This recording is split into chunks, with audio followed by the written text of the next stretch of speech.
Hello and welcome to another episode of the Complete Agent podcast, where each week we aim to educate and entertain our industry. I'm James Kendall, and as ever, I'm joined by my co-hosts Ian Story and David Warburton. How's your week been, gents? Go on, Ian, you go first, mate. Thank you very much. Well, we were just chatting before we came on. Really, it's on the face of things are good. Life is good.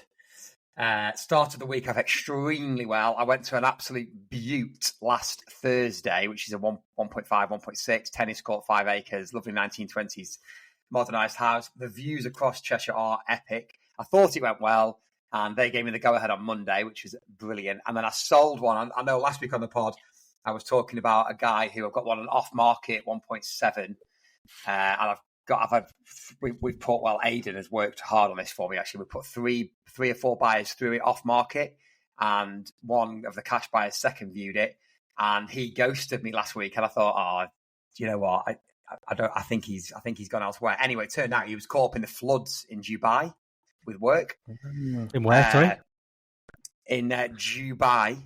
How do you spell that? It's in the United Arab Emirates. And anyway, J-A. Anyway, Jabai. Anyway, we sold that. And, decent week, really. 3 or 4 other sales, all good, sort of 500, 600, 2%. There's nice, bread and butter stuff. Just feels like we've really swelled with available stock, and we're doing so many photo and video appointments at the minute. It's crazy. Like Vicky is just running around like a blue ass fly. So it feels like I really need to sell a few now. And I know it comes, doesn't it? Done this job 20 years and, suddenly you'll just sell 8 houses, won't you, in a 24-hour period? Yeah. And that's what will happen. I know that, but I sort of feel like we do need to get a few sale agreed. There's a couple that I've put on where I've thought that will definitely go. I thought we'll have 10 viewings on that, no problem, 3 offers. And I've had 1 viewing on it so far. Oh, shit. So, these are common problems that we'll all face each week, I'm sure. But, on the whole, the pipeline is good. After the sales that we put in, the pipeline is really good again. And on the whole, things are good. Things are good, chaps. Yeah, we're recruiting at the minute as well for 3 roles. Part-time creative role to assist Holly because she's just too busy with everything that we're doing. Sales progression role, and then a full-time office sort of admin rock type role as well. So we're interviewing for those this week. But on the whole, I mean, really, busy then, mate. All positive. All positive, really. Yeah. How about you? I think as well, just with the interest rate sort of media reports yesterday, that sort of thing doesn't help, does it? It's we know it's not the end of the world. The banks are obviously factoring a little bit of movement, but they actually reduced the rates. People don't report that. They reduced the rates at the start of the year. So they've kind of just leveled up almost, really. And the headlines are, interest rates are going up. And I actually had a vendor text me yesterday saying, oh my God, these interest rates are not good news for me, are you? And I've just come out of a valuation. I thought, what? I actually don't know what he's talking about at the moment, because I've been in quite a long valuation. So I just had a look, and it was just the banks that have raised their interest rates a little bit that they're selling on to clients, and not the actual base rate itself. And obviously it will affect people, of course it will, but it's just that consumer confidence. I was out with friends last night, and they said exactly that. Oh, the interest rates have just gone up, and you kind of just having to say, just calm down. It's not all it actually seems to be, but the media really does fuel that consumer confidence, doesn't it? But my week is similar, Ian. We've got loads on at the moment. Got quite a few banked and market ready homes and stuff to come on. My diary's had loads of valuations. I'm actually looking forward to having a break next week. I'm away for a week, but it's been very good, and I can relate to what you're saying. There's a few houses that are sticking, but obviously the way we value and talk about the market value in the homes, not necessarily us as the agents. It's really helpful to then have these conversations a bit further down the line. So, we're having conversations now after people who've been on the market for 8, 12 weeks, where we can confidently say, right, we've tried it at your price. These are the market conditions. Let's now adjust it slightly and a new pricing strategy together. And remember, it's always a pricing strategy, not a reduction. if ever you're doing it, a realignment of the pricing strategy. So that's good. And again, just lack of viewings, Ian, as well. What that you were talking about just resonated with me a little bit. We put 3 really cracking houses on last week. Two of them I thought, yeah, that's going to get interest. One of them I thought I wasn't too sure. And then the 2 that I thought would get interest, one of them did, and then one of them hadn't had a single viewing.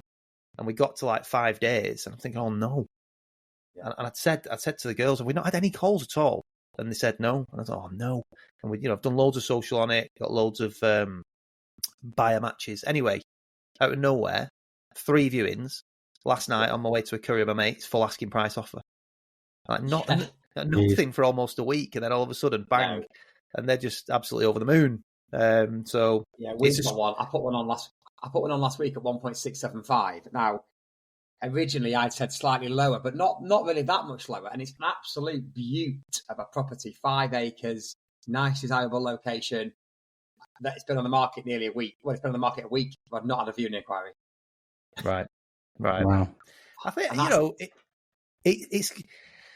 it happens, doesn't it? It's strange. We talked about your sort of depressing state last year when you had quite a lot of fallers, but then you just get, and then all of a sudden there'll be a raft of sales. It's strange how it happens, isn't it? Yeah. You've just got to over communicate with the seller, haven't you? Yeah, 100%. So that seller, this seller I've just mentioned, I sent him a really detailed Loom video on Monday morning talking about the market and showing him the stats and stuff. And he's quite a he is a businessman, so he was really impressed with that that sort of analysis that I sent him. So I'm going to make sure that I communicate with him more than once a week, now, until we start to get more interest. It sounds like he's the type of person that would appreciate just a link in the WhatsApp group to an article that you value. So even if it's the negativity surrounding the interest rates, that's a tip that I would give anybody listening who doesn't do this already. Obviously, we all have the WhatsApp group set up with the customers, clients. But even if it's negative, there is nothing wrong with putting a link to a Daily Telegraph or whatever it might be, Sky News, talking about what's happening with interest rates. And even if it's negative, like it was yesterday, pop it in there and just say, hi, John. Remember, it's always John. This is what's being reported today. Just wanted to offer my opinion on it. They will really. I was going to say that is the key thing, is that don't just put it in the group. Like, know the context behind it and put something behind it. Because if you've got a client at the upper end that has got something to say on that or an opinion on that, you need to be able to contextualize it and have an opinion. 100%, yeah, 100%. And apart from that, anyway, lads, in summary, it's been another decent week. We had one faller, which I was disappointed about, but I think we'll resell it. And we've got ready to go, or the team are working on it as we speak. We have 7,480 letters going out to stock that is not on the market to our key areas. So I'm excited about that as well, because we obviously get some good results. So that should lead to a lot of valuations over the next quarter. JK, how about you, mate? Yeah, really, really good week, actually. Really, really positive. We had one faller ourselves as well. One that turned into 2 because it was part of a chain. But in terms of sales are healthy at the moment. I had a real battle on my hands to tie up an asking price offer on a house at 775, where the seller, it'd literally been on a week and we'd done 8 viewings.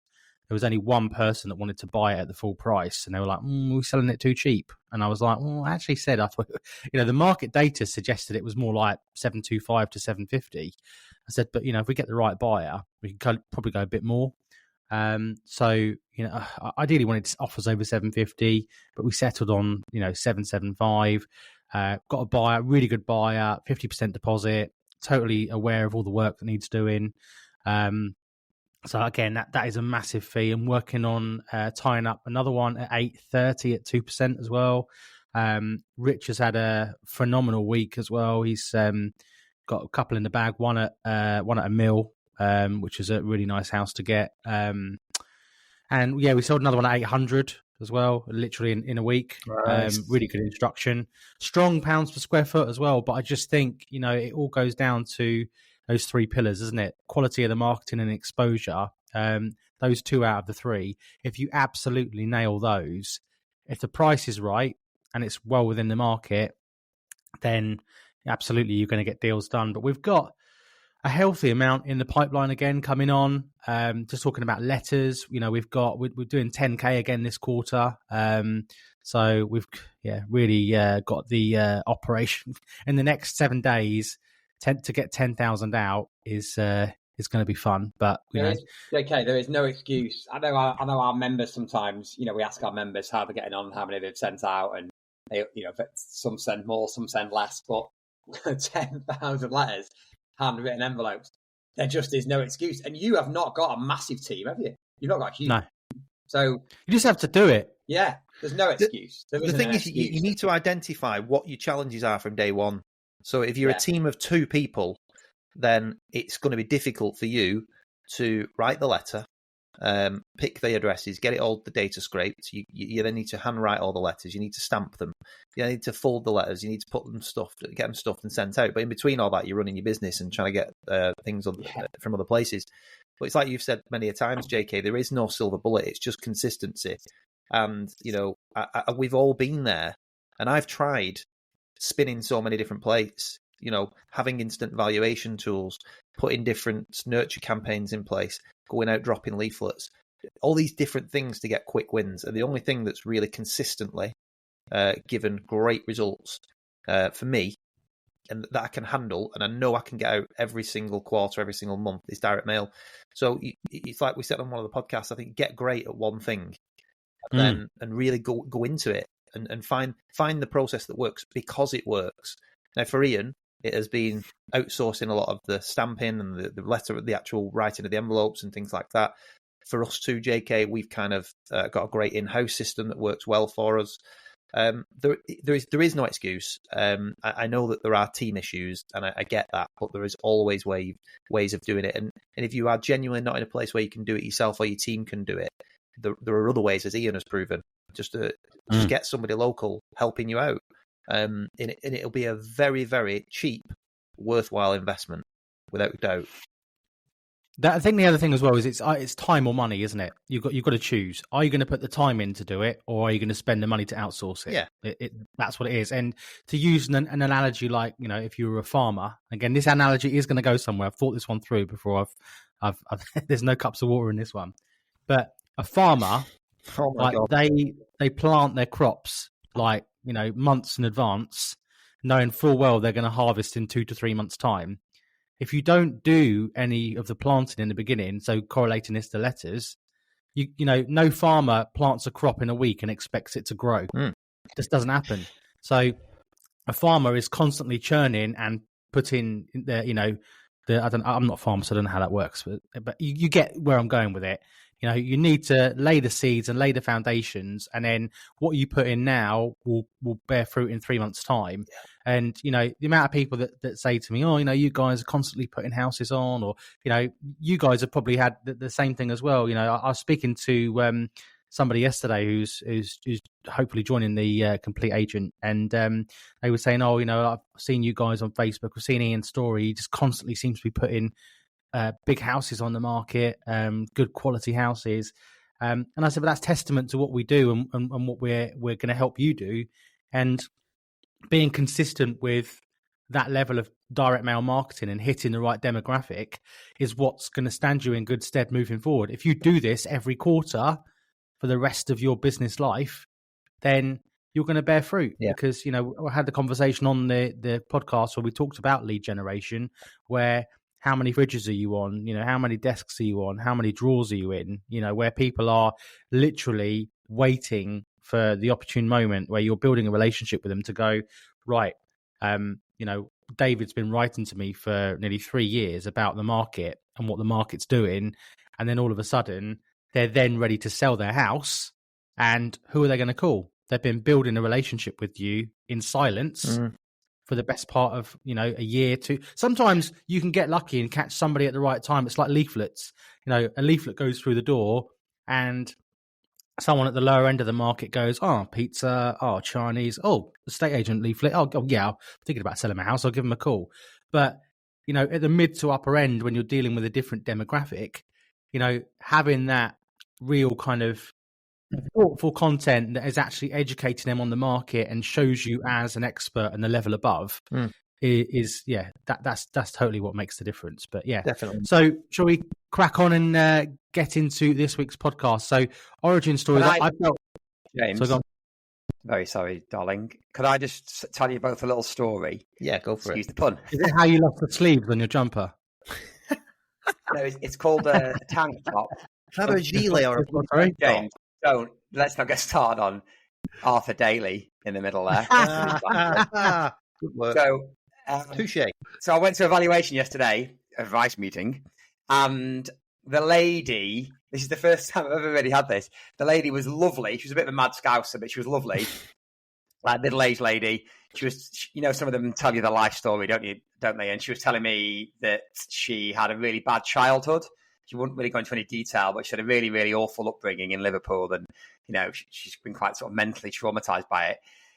And she'd looked online and she'd been checking me out online and she'd seen me photos with the kids. And she was like, I can really tell that you love your kids and you love spending it. Where's this going?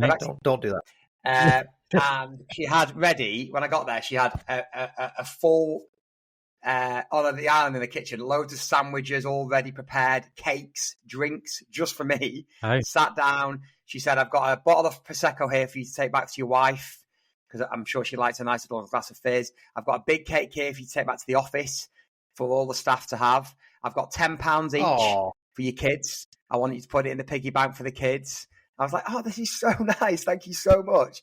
She was just like really, really great. And then basically she said, I'm really sorry, I'm going with Savills. Yes. I was just thinking that. That's funny. Yeah, it was amazing. So I walked out there thinking, sometimes I really love this great. job. It is. You do get that. You get some great stories. I actually did talk about analogies dead quick. I had a great valuation the other day, and he questioned my fee. Ooh, that's quite a bit higher than the other fees. And he said, I could see obviously a lot of the value you're doing, but it's quite a bit higher. And I started getting into my football analogies. Like if there's they like football. So I would say, yeah, but if all estate agents were the same, then I'd get it. You just base it on fee. But you like your football. It's like, who would you rather have? He's an Arsenal fan. Who would you rather have up front? Kai Havertz or Erling Haaland? And he took a step back and went, well, you know what? Haaland's playing crap at the moment. He's not getting as many goals as he did last year. And it just went into this debate about football for 30 minutes, which is a good thing because we got on about football. Yeah, I'm a United fan, so I'm a suffering United fan at the moment. So it worked really well anyway. But his point was, you've used the wrong analogy there. I went, look, I'm Messi. You have. I'm Messi. Everybody else is Danny Ings. Just let's leave it there. Or Grant Holt. Yeah, Grant Holt. Yeah, anyway, anything like that. That's what I always use. Poor old Grant Holt. Grant, if you're listening, I'm sorry, mate, but I always say, would you rather have Cristiano Ronaldo in his prime up front banging in goals, or would you rather have Grant Holt? Yeah. Your choice. Is he called Grant Holt? Grant Holt. Yeah. But the point being is, if all strikers are exactly the same and are going to get you the same amount of goals, just buy Grant Holt. Or Nicholas Jackson if you're a Chelsea fan right now, like me. Yeah, for less money, but that's not the way it works. So anyway, that's just another analogy that's spiraled out of control, like some of yours do, JK. Shall we dive in then? Yeah. So origin stories this week, talking of sad stories and upbringings, this week we bring to you Dave Warburton. We're going to talk about your agency story and where you've come from. Where did you go? Cotton Eye Joe. So Dave, let's go. Talk us through it. Where did you start? Okay, so I didn't know what I wanted to do after school. I went to college for a little bit. I'm not going to go that far back, actually. But I went to college for a little bit, and then I didn't know what I wanted to do. I left college. Like I did, you mean? Yeah, God, it was just, well, I just felt really sorry for you. I had people sending me cards after last week's episodes. Deepest sympathies. Yeah, well, I enjoyed school, but for all the wrong reasons. I was a bit of a. I just messed around basically, but when I left school, I went to college for a little bit, but then got a job. But the job was like a football complex. Really didn't know what to do. I worked at Debenhams for a little bit. Refused to do weekends because I was playing lots of golf at the time. I really didn't know what I wanted to do. But long story short, I got into property quite early. I really enjoyed property, and it was at the time when the things like, you remember Property Ladder with Sarah Beeny were on. I don't even think I'm not sure Homes and Hammers were around then, but it might well have been. But it was those sorts of programs where, you know, property developers or newbies to the industry were buying houses, doing basic refurbs and making fortunes, because that's where the market was at then. I just thought, God, that looks so much fun and very easy, quite naively. And back then, when you were buying properties, you know, you were buying them terraced houses for 25 and 30 grand where I was. So I bought my very first property when I was like, I think it was about 21, and it was a terrace property with like a commercial unit below and a disused flat above. And it was actually one that my parents worked out of. They had a floristry business, and my sister had. So they occupied the downstairs, did up the flat, and then it went massively up in value and was able to leverage that, get some more money, buy another one. So I was doing that for quite a few years and doing other things on the side. Like I sold gas and electric to commercial users, things like that. I just really didn't know what I wanted to do. But from that age, what I did realize is that I didn't really want to work for someone else. That's what I didn't want to do. I wanted to have a go myself. And it was going quite well doing that until I got to 2007 and 2008, and the crash came, the recession, and I had quite a bit of money in equity tied up that just pretty much gone overnight. And I was in the middle of one project that just I couldn't really finish properly. I managed to get it over the line, but the plan for that was to sell it, which I tried to do, and I couldn't because the market had gone. So I ended up having to rent it. And it was a forced rent, and I was making about £40 a month. And this is sometimes why I get frustrated with landlords these days, because they've all been making £300 and £400 a month on these artificial interest rates, and now moaning because it's a bit more difficult to do that. But traditionally speaking, you know, buy to let has been certainly at the lower end. You buy them as your pension, don't you? Really, you buy them as your pension. Yeah. You don't make that much money on them. And that's basically what I had. I just had this house that was profiting me about £50 a month. I had very little reserves because it was all tied up, and obviously if anything had gone wrong with it, then it would have been a bit of a struggle. But then interest rates bottomed out, it started going down, which was great because as soon as the interest rates started going down, I was on variable mortgage, my income started to go up, and I saw an opportunity there. And then there was another, because I was able to then release a bit of capital. There was an area where I live called Tongmore, and they were doing quite a lot of regeneration schemes in the area. And I only got to find out about it because they approached me about the one that I bought in 2000. And they'd said, we're doing regeneration in the area. We're going to basically rebuild all the front walls. We're going to give everybody brand new front doors, brand new double glazing. We're putting new roofs on, and we're going to sandblast all the brickwork and everything. And your contribution for that as a commercial owner would be 25%. So it was an absolute no-brainer, getting all these loads of work done for 25% of the value. So I just said, brilliant, get it done. But I got on with the lady at the council, and I just said, will you let me know if there's any like houses coming up around here? Oh, sorry, not that, the other way around. So let me know about any other regen work you're doing in different streets. And she basically the same day emailed me a list of streets where they're going to be doing these regen schemes. No one knew about them because they hadn't approached the owners yet. So I basically went and looked on every street where there's a house for sale that needed a bit of work, and I started buying them. So I bought 3 houses, exchanged on them, and then within a few months, the exteriors of the property, I got brand new roofs on all of them. I got brand new windows, front doors, all the brickwork was done, and then all I had to do was the internal refurb. So it was just a really great thing and a great way to get me started in property. But ultimately, as good as that seemed, and people from the outside looking in were thinking, oh, he's doing really, really well. You know, it was nice, and I was looking at it as a pension. In reality, my basic income, the stuff that I needed to live on, had dropped considerably, and I wasn't really earning much. I just had all that, so I needed to go back to work, which was a hard thing to take, really, at the time. And it didn't feel like starting again because I'd got a bit behind me, and that was one of the things that I wanted to do with regards to like pension pot and stuff like that. But I loved property. I loved what I've been doing, and I was really interested in how it all worked. So I decided to get a job in a estate agency. And it was at that point that I wrote off to quite a few of the big ones that you would know. I wrote off to quite a few little independents, and I was just looking for a chance, basically, because I haven't really got any experience working properly for the last few years, because I've been self-employed. So it would have been someone taking a chance. It was just me and my personality getting an interview. But of course, people look at CVs first, don't they? So my CV wasn't that impressive, to be honest. It might have been to some, but in terms of a employed working background, it probably wasn't. So I was sending it off. Of course, I got amazing grades in all my GCSEs. I was going to take, which I didn't, by the way. I'm being sarcastic if that didn't come across. Great joke.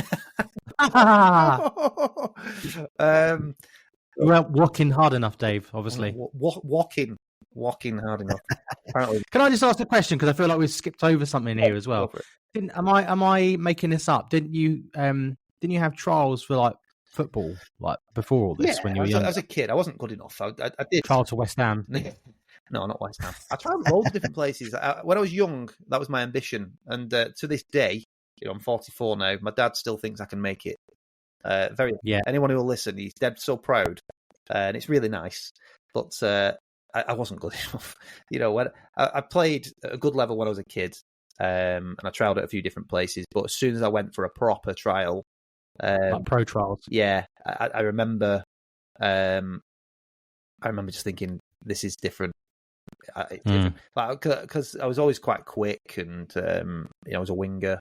I bet you're loving this, Ian. You've just gone. You've got no idea. So is that like a scrum half? He's just glazed over as we started talking about football. Johnny Wilco. But it set me. Do you know what? Football and that changing room mentality.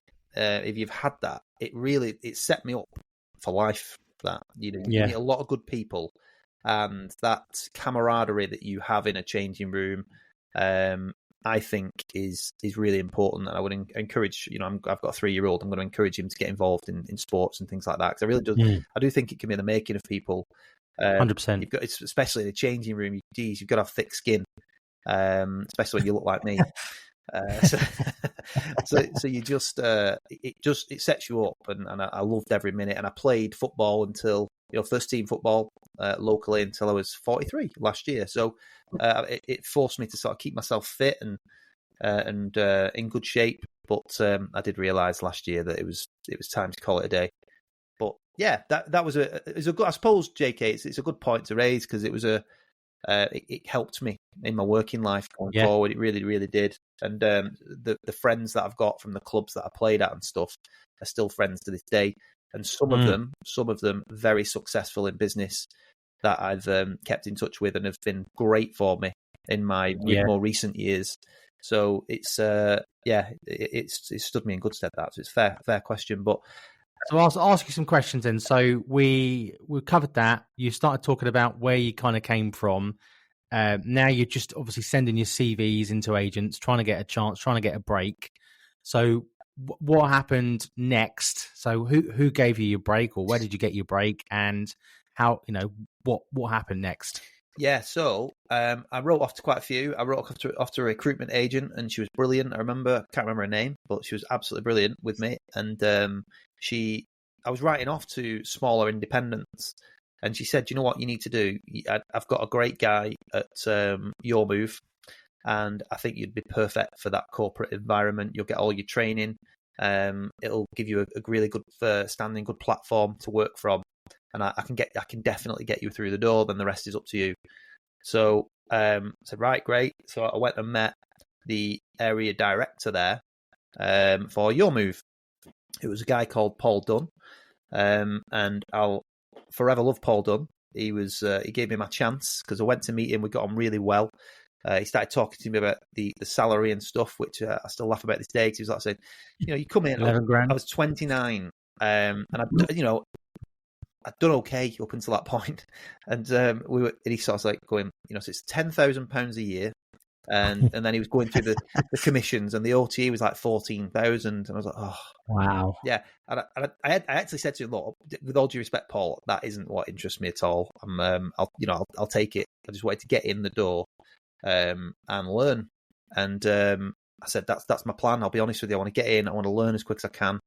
learn as much as I can, and then I want to be out, valuing houses, maybe running an office for you. That's how I came across, and I just showed him some real ambition, and he really liked that and took to me. And then he said, right, I need to invite you back for a second interview because I think I know where I'm going to put you. And I'm going to put you in the Swinton office of Your Move, which was one of the busiest offices, in fact, probably the busiest office in the Greater Manchester area. And they needed a sales negotiator. So I'll set you up an interview with Lynn Owens, who is the manager there. And I'm naming Lynn because I love Lynn as well. And she interviewed me. It all seemed to go well. And then I went away, and I heard back from Paul, and he said, "Yep, congratulations, you got the job." And I was absolutely made up. So I went in first day, and I was just asking loads of questions about how it all works. Probably in their eyes, a lot too many questions in a way. And I always remember Lynn and the valuer at the time, Rob Clayton. Bless him, he passed away, Rob, a couple of years ago.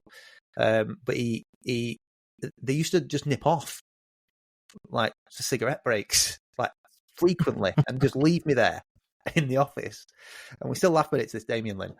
But it turns out they were going out around the back talking, saying there's something not right with him. There's something not right with him. Because they thought I was some sort of spy asking loads of questions. I'd come from another agency or something like that. And I just generally had a thirst for learning, which I still have to this day, which I'm sure we'll come on to. So, yeah, eventually, once I'd settled in and they realised who I was and what I was there for, they came clean and said, we just thought that you were taking the piss, basically.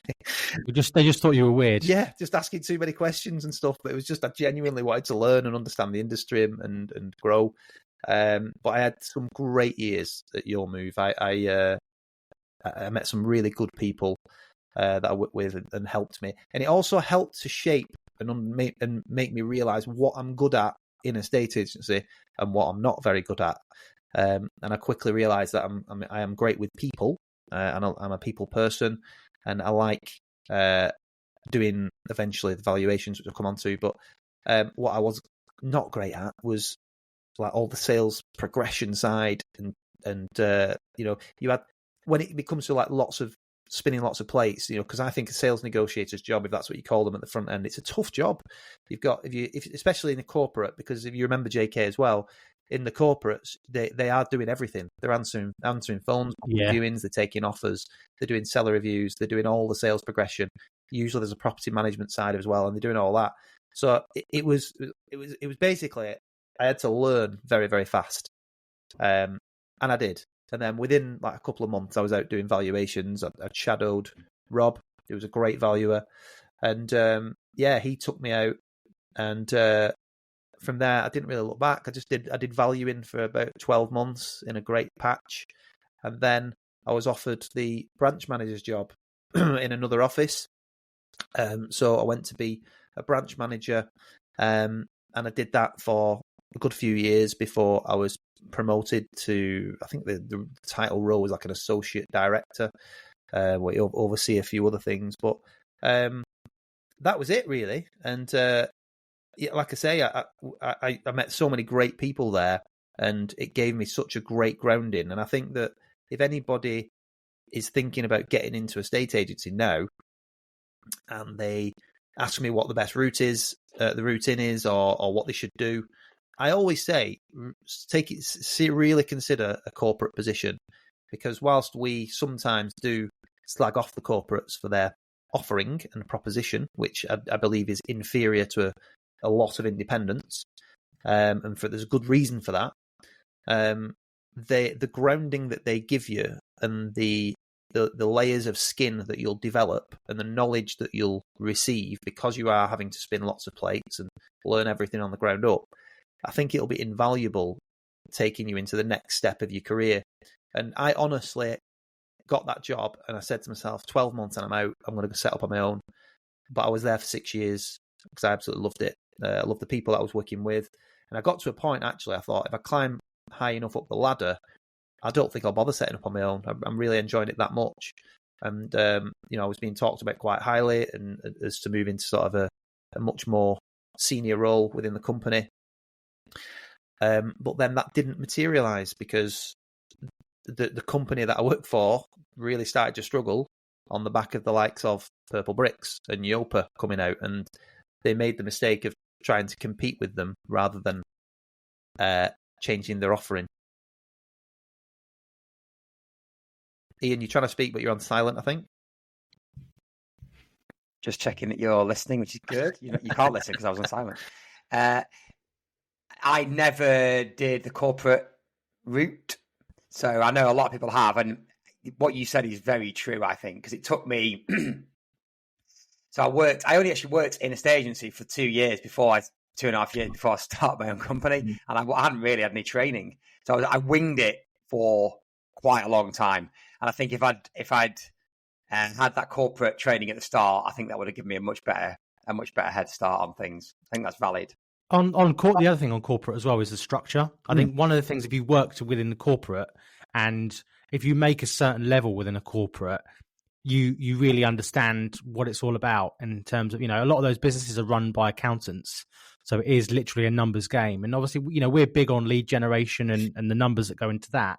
But the actual numbers and the structure, I think that's one thing. If you're an independent business owner and you haven't worked at a corporate and you don't have any sort of structure in your business, it's something I think you will appreciate if you'd worked in a corporate, the actual structures in place and why. Yeah.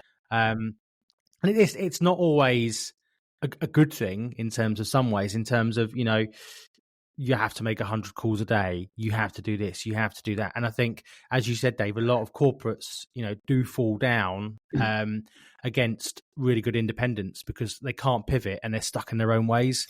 Corporates still taking their own photos. Corporates not doing a floor plan. Corporates, on Monday, you're speaking to Dave. Tuesday, Dave's left. And then, you're dealing with Ian or John, Yeah, so, it's true. But the structure is one of the good things that they are great at. I remember Lynn, who used to run our branch, she was so meticulous and on time every day. So if you were a minute late, she'd have already started the morning meeting, and then you'd walk in and you'd look a bit silly if you were late. And she would, it was very much, how many buyers did you register yesterday? How many viewings did you book? How many offers did you take? How many sellers did you contact? And she was regimented like that, but she ran her office so well, and still actually does to this day. She was fantastic at it. And that gave me a really good grounding when I started thinking, right, you do need to have these targets in place, and you do need to, even if it's just your own, set the standard from day one. It needs to be done a certain way. And I think, can I just say as well, one thing that just jogged my memory, and it's something that story you put in the private Facebook group actually the other day about the Bisley draws. Like, did you guys your move? Did you have 1 to 31s? No, it was a bit. We were a bit after that. Lynn again and the guys that were there before me talked about it, and hot boxes and things like that. So we had I think your move and Countrywide was similar because it was the LSL group as well. But Your Move were probably one of the first ones to build their own CRM system. And when I was there, I got there, and it was quite relatively new.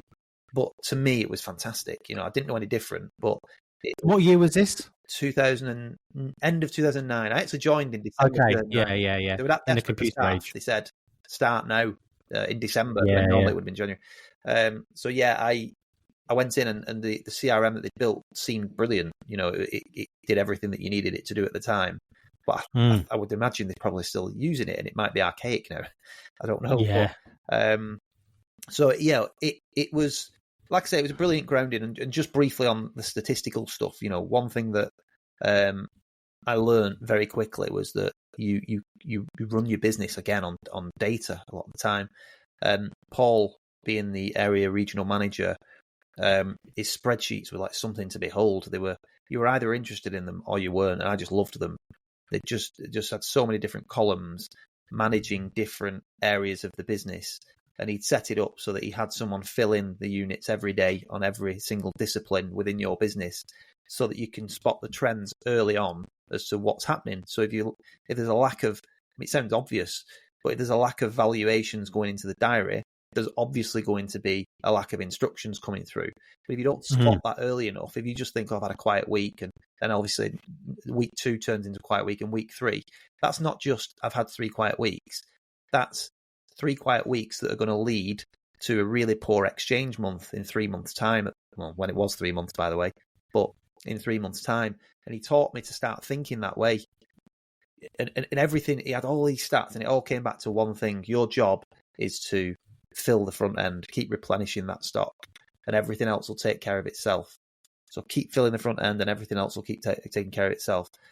Targets were good with that, though, again, in corporate. Having that MA target, having that viewing target, and having that sales target. I mean, I don't always necessarily think that it's generally applicable in all independent agencies, depending on the kind of the ship that you run.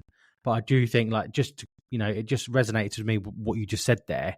Replenishing that at the front end. Well, that all comes from trying to book the MAs and asking the questions, doing the 2020s when you've done the viewings, those kind of things. Yeah, and that's it. And we were measuring that, so it was like it took away all the excuses, because you'd have your monthly 1-to-1, and you'd go right, okay.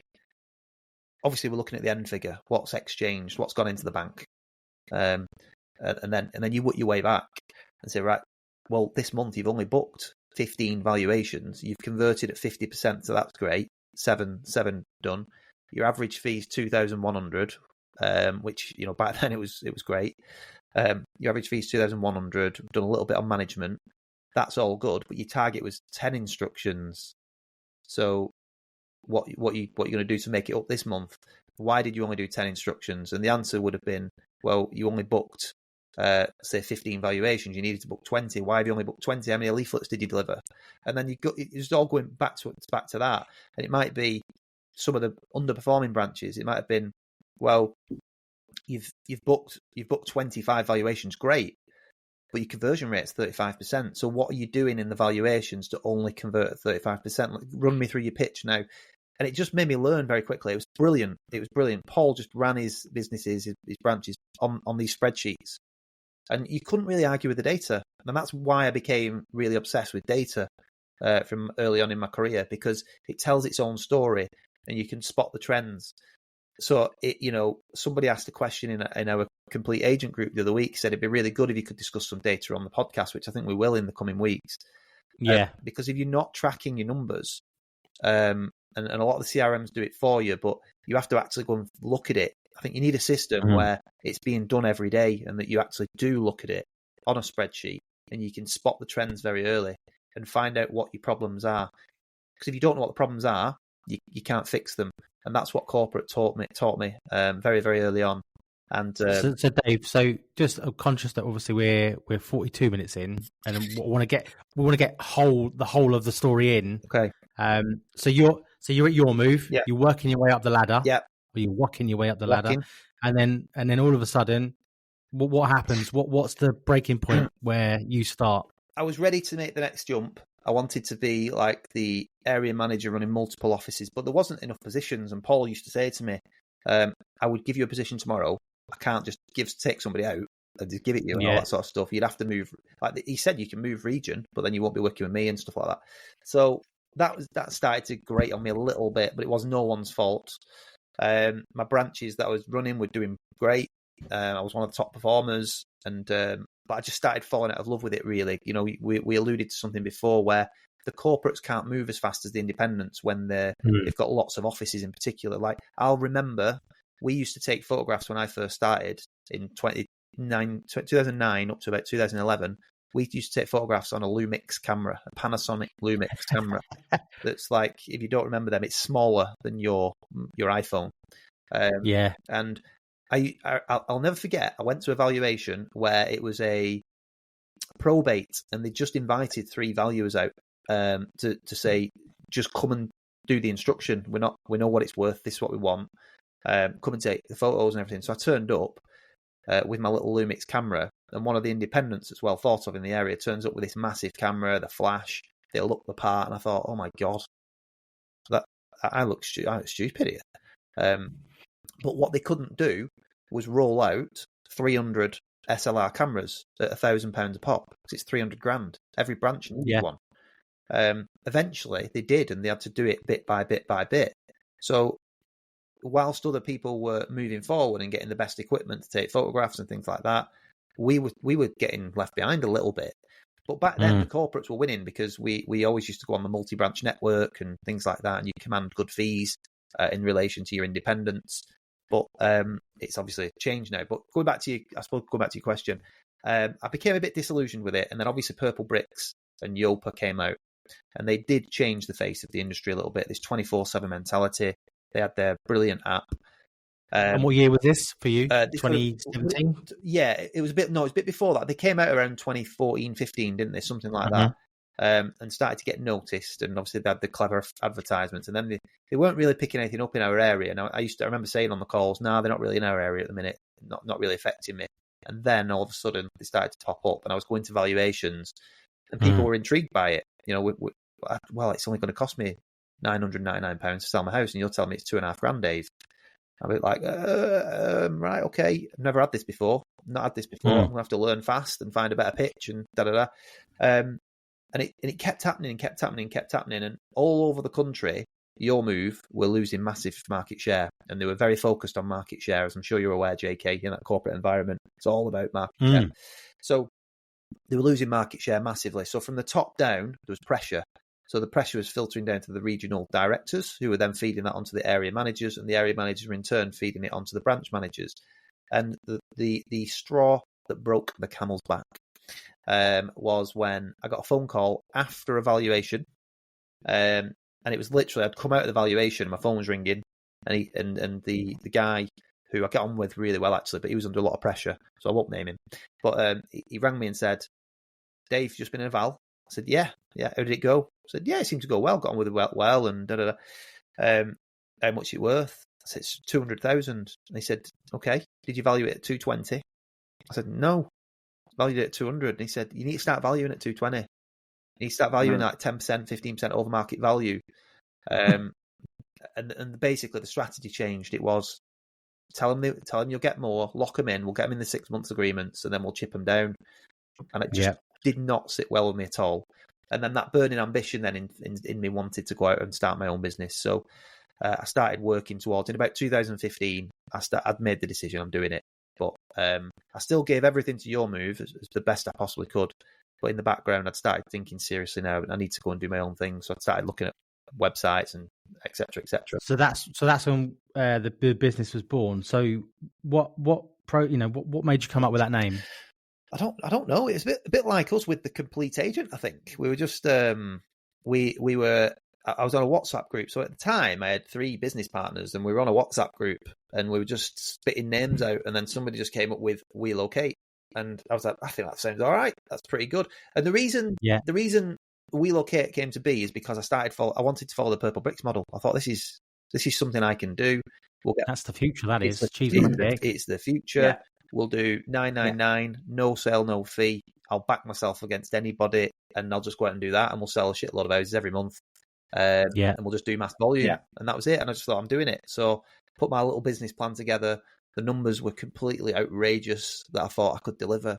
And I went ahead and did it. So I got myself a serviced office in Bury.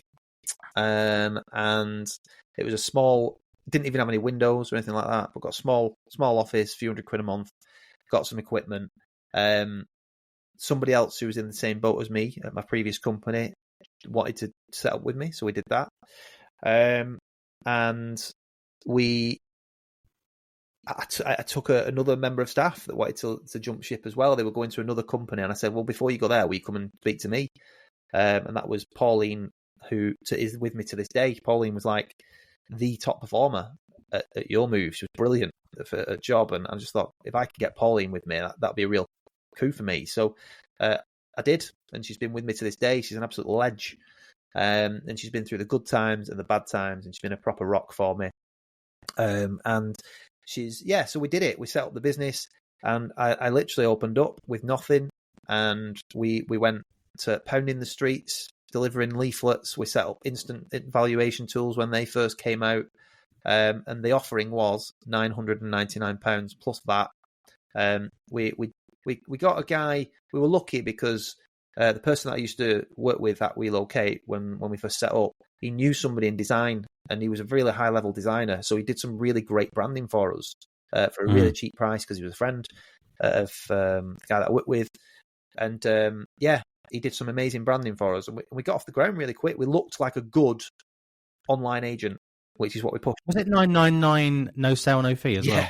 999 no sale, no fee. In there, no sale, no money. Exactly, and so that's what I mean. So we were in the first month, we put on like 12 houses straight away, and then the next month it would have been like 20 houses, and it was working. It was like brilliant, and people from the outside looking in were going, "Oh my god, you are absolutely flying!" They thought I was driving an Aston Martin straight away. Saying you're absolutely flying. I was like, "Well, yeah, it's going so well," and it was going so well. Wait, just to pick up on something there, Dave. Obviously, we'll talk about me next week, but obviously, we've all had very similar stories, haven't we? And I remember putting a newspaper advert out one week that said we've got 75 properties sold STC currently. Yeah, 75. And obviously, I was showing off about it. And I remember like 2016, 2017, selling. We were selling on completing them probably like 25, 30 a month. Yeah. Low end stuff, low fees, and thinking, look at that, this is brilliant. 25, 30 grand a month in fees. Yeah.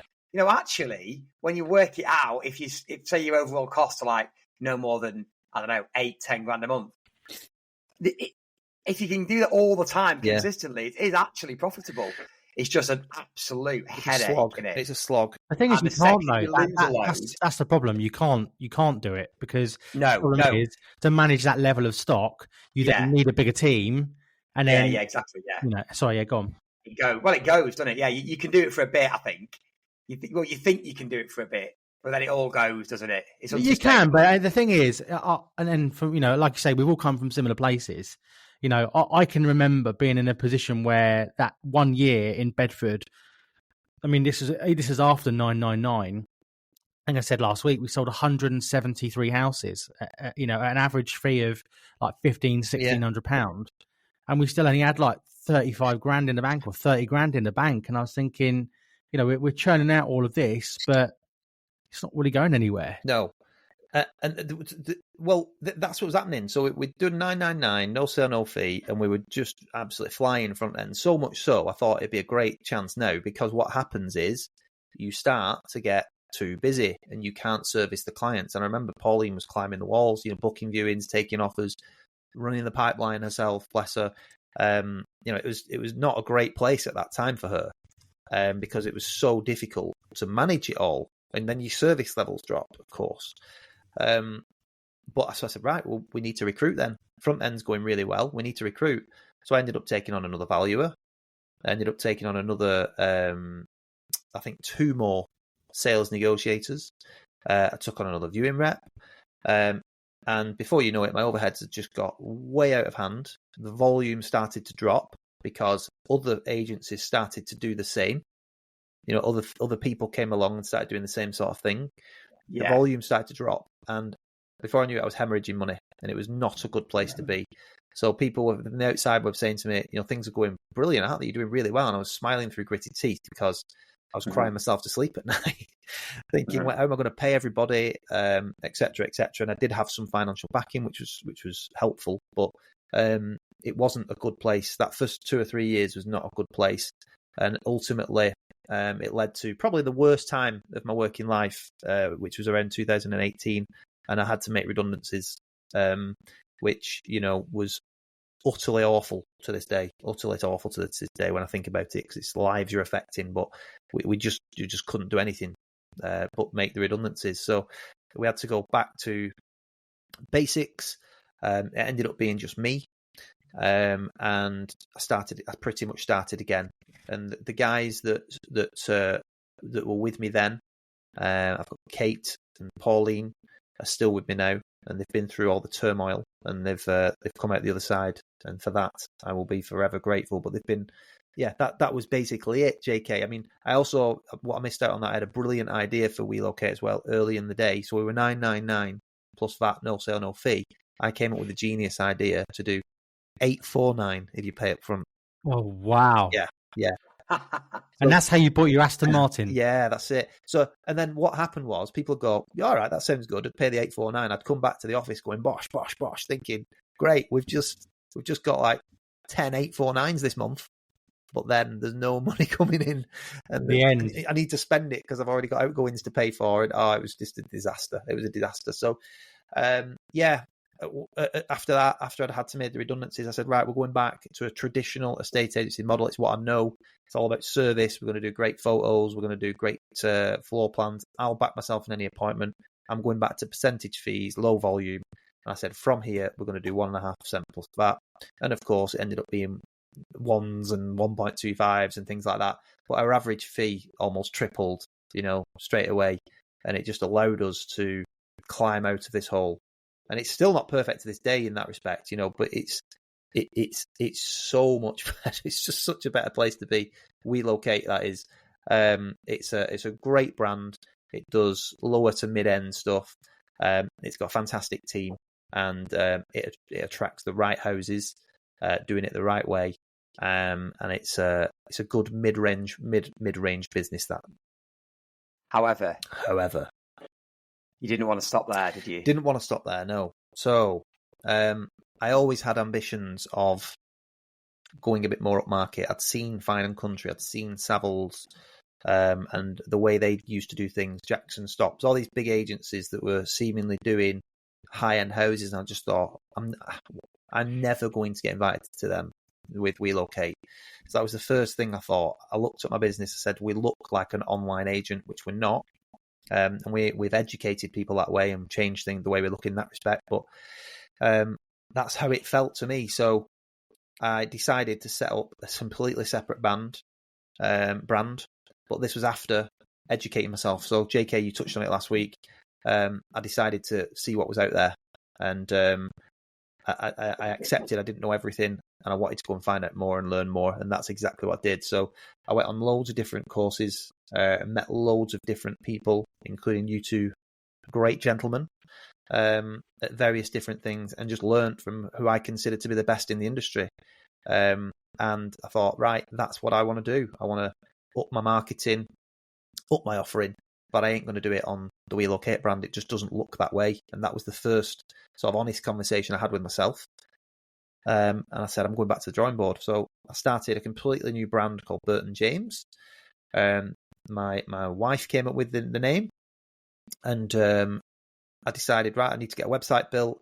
I'm only going to do it one way, and it's going to be professional everything. So I looked at obviously things like people doing twilight shots, professional photography, high-end videography. And at the time when you're looking at it, you're like, how the hell do they do that? How are they getting all these people? How do they afford to do it? But educate yourself is what I would say to anybody listening. Go and meet these people, talk to these people, go on these courses. There's so many great people out there running courses and helping people try and achieve these dreams. And that was one of my dreams, to transform my business into something like that, where I can command higher fees and offer a better level of service and a better product. But that was the first thing I had to do, guys. I had to take an honest look at my business, think about the origins of it. Where did it come from? Why did I start it? And I started it because I needed to compete with Purple Bricks and Yopa. That was my vision, which was absolute bollocks in the end. And we transformed that company as well, and it's more like a watered down version of what we're doing on Burton James, which is brilliant because the average fee there is a lot higher. We're attracting higher value homes on that brand as well. But Burton James has been the absolute game changer for me. And that's where I'm at now, boys. I've got these two sub brands. One thing I did miss out is that in 2017 I set up a finance company as well, called WeLocate Finance, and employed an old friend who was a mortgage advisor, and he worked with me for 6 years. He actually left at the end of last year, so I've decided not to carry on with that at the moment. But for 6 years, that's been brilliant. And if anybody is thinking about adding a finance arm to the business because they've got time, I would highly recommend it. I really would. The only reason I'm not doing it, just for clarity, is because I've got something great going on with you two guys, and I think we're looking to grow and make that something special for people in the industry. So I'm very busy with that. And Burton James, my big brand, is really, really taken off. It's changed my life. So that's taken up a lot of my time. WeLocate, Burton James, and The Complete Agent. And I've also got WeLocate Lettings as well. We do property management. So we've got about 120 houses under management there. So that's nice as well. So I've got a lot going on, which is another reason why I'm not carrying on the finance. But if anybody's thinking about adding something, with an additional income stream, it's not difficult to set up. Not difficult to set up. So I was talking to somebody yesterday, a really successful business lady that is looking at joining the Complete Agent, and they are a predominantly. I mean, they were really. I mean, I looked at their website when we were chatting yesterday, and they are a super like established letting agent. So from someone that's got a letting agent background, so someone's listening to this and they are predominantly lettings and they want to get into the mid to high end. Yeah. Based on your experience, what would you say? What based on having set up Burton James, if you were in their position and they just had the lettings book, really successful lettings business, but they wanted to transition, so they've dipped their toe in the water with sales, but they really want to double down because you can see from the outside their business is super successful on lettings, but they want to transform that into sales. And I think having talked to them yesterday, they've got every single thing they need.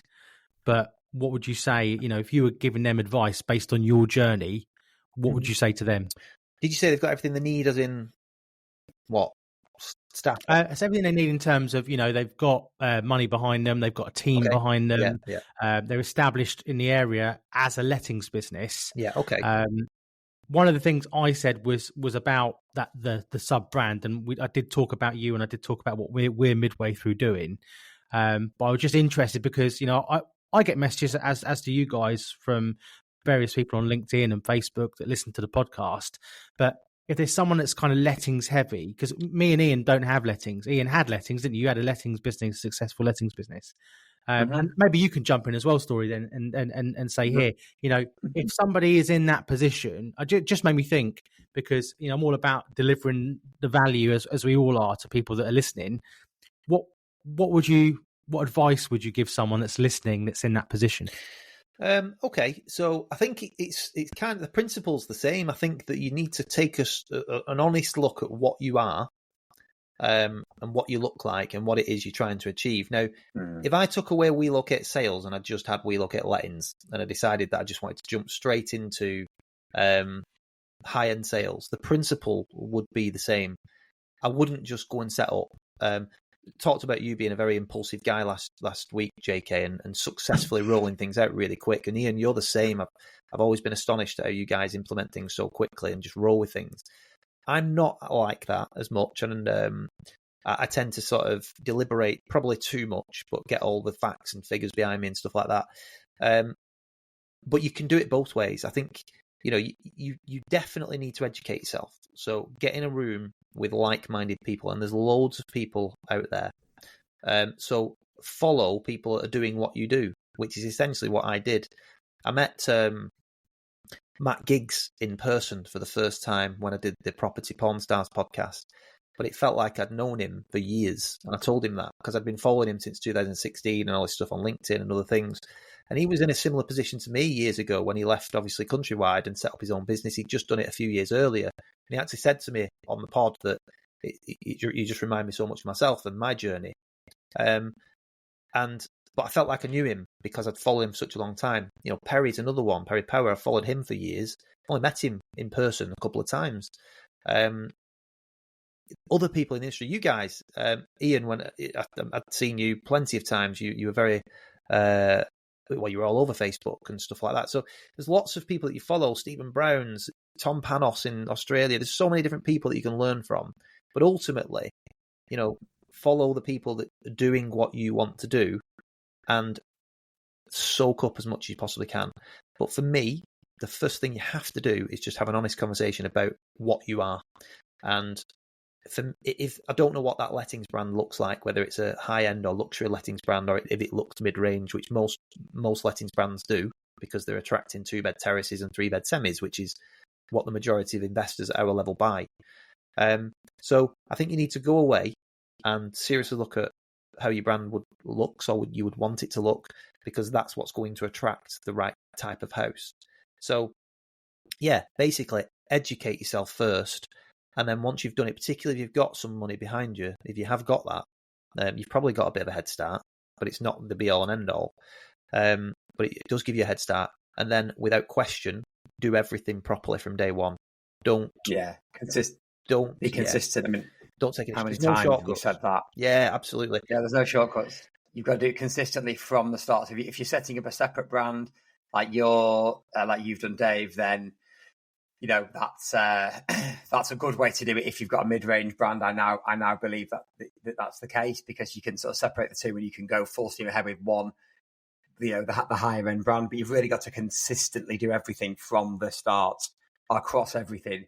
The amount of estate agents I see around me mainly, you'll see the odd Twilight 4 times a year. You'll see a couple of videos here and there, a couple of Facebook posts, but they don't do everything on every single listing. Yeah. So consistency is key, and be bold with it. Yeah. Be bold with it. Be proud that you're the only one putting everything on that offers over. Yeah. Or you're the only one that's putting a Twilight on everything. Yeah. Or you know what I mean? Be bold and go for it, but you've got to make a difference, and you've got to make yourself stand out. And what you're doing really is disrupting, aren't you? Yeah.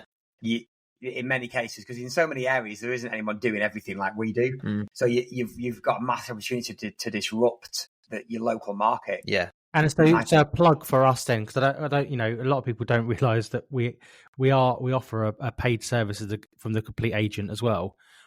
What would you say is a benefit for someone of joining the Complete Agent? I think, honestly, the no nonsense approach. I don't think that we profess to be incredible business people, because we're not. But I think I know it might sound big-headed or confident, but we're all exceptional estate agents and doing really well in our space. And I think we can honestly give real-time experience as to what you need to do to get ahead in this game at the higher end. Because up until 2.5 years, 3 years ago, I didn't have the upper end brand, and I started making the headway and made the decision to do it. I wanted to learn, make sure I knew exactly how I was going to roll it out, and we do it. I've done it, and it's just a complete and utter game changer. And the other thing that you get from us is direction on how to start that and start and get the leads in. And the bit again, I talk about it every week, but the biggest game changer for me, without question, and I've done it for a long, long time, but only over the last 2 to 3 years have I changed the way it's done, is the regular content that we send out, the direct mail, which just gets incredible results. And once again, guys, I know I go on about it, but I'm proud of it. And if people are not doing it, they really should be.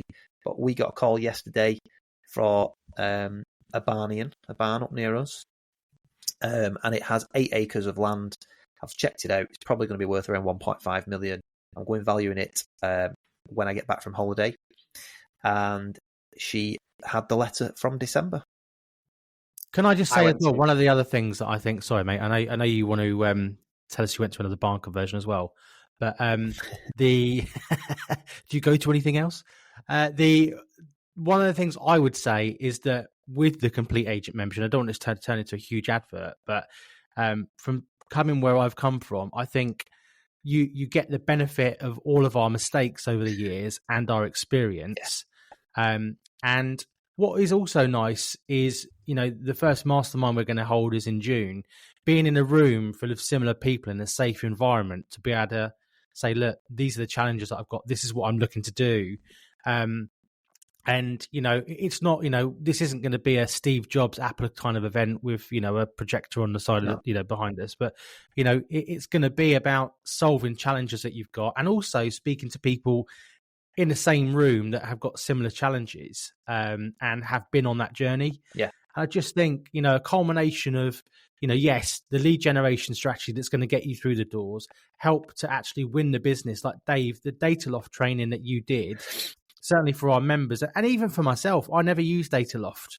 It's been transformative in my business, and it's totally shifted the narrative when you actually go out to value a house, in terms of, it's the market's valuation, not my opinion, not their opinion.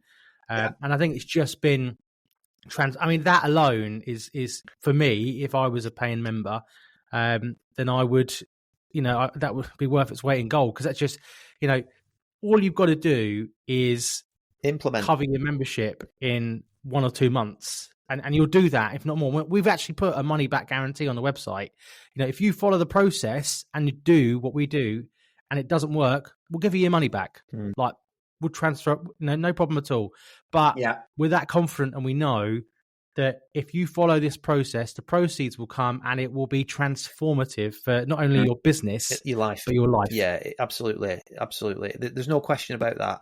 And it will get you to a place where your average fees are so much higher. And for just on my story again, I went from high volume to lower volume, much higher fees. That's where we've got to, and it's such a better place to be. Two things just to say in relation to that. Well, we did 2 videos yesterday, nice village, and it was sunny. It was like, oh, amazing. So we legged into this woods nearby to do like the outro to the video. Really nice. And as I was doing the outro, I thought, I can't remember the name to the woods. I can't remember what the name of the woods is. There was 2 nice detached houses opposite. And there was a guy like sweeping his drive, really beautiful house overlooking the woods. And I said, oh, excuse me, can you just remind me, please, what these woods are called? Anyway, we had a little conversation, got into a chat. I was like, oh, my name's Ian. He said, oh, I'm Brian. Nice to meet you. I said, oh, lovely house you got here, Brian. He said, oh, yeah, we've been here 20 years now. We are thinking of selling it. Nice. I said, oh, interesting, Brian. I've got my card in my pocket here. Can I just give you my card? He said, where are you from? Which company are you from? I said, oh, I'm from Stories. I mean, a story. He said, oh, I get your letters. I get your letters each month. Brilliant. Do you want to come round the back for a chat? So I went round the back for a chat there and then, and I'm going to go and see him and have a coffee. So because he's been getting the noms, he knows who we are. He's obviously successful, retired business type chap. Yeah. So that, you might not send the letter and get a call that week, but you are definitely drip feeding into the minds of thousands of higher end home sellers across your area. First thing to say, so that is the main reason to join Complete Agent, and on the back of it, you get all of the support from us and the masterminds and stuff. And then Alex has literally just sent me a WhatsApp now to say, so far this year, we've banked £22,000 just in upfront marketing fees. Wow! So that's we're 4 months. Well, we're just 4 months in, aren't we? So that's like 65,000-70,000 this year upfront fees. Yeah. How much does Rightmove cost you? Well, exactly. Yeah, it's paid Rightmove. It pays the office cost, and I've just put the fees up last week as well by £100. So if you're not charging up for marketing fees, you should be doing that as well, if you can justify it. Love it, mate. Love it. So anything else we need to cover off, Dave? I mean, we've kind of... I don't think so. I just feel I'm very passionate about it. Like you've said, just on the letters, I think the letters is the big thing that will change your life, and it's just got to be done in bulk, consistently, and it is a massive game changer. It stands you as an authority in your area, and as long as everything else looks right, your website and your offering is consistent, that is where the gold is. And like I say, from my journey, from where I was to where I am now, you touched on it just then, JK, and I think we said it last week, but the other thing, if people are thinking about joining and wanting to explore more, the one thing that you can do is you can fast forward like 5 or 6 years. It took me 3 years to realize that I was on the wrong path and things weren't working, and I had to make major changes that hurt me financially and emotionally draining.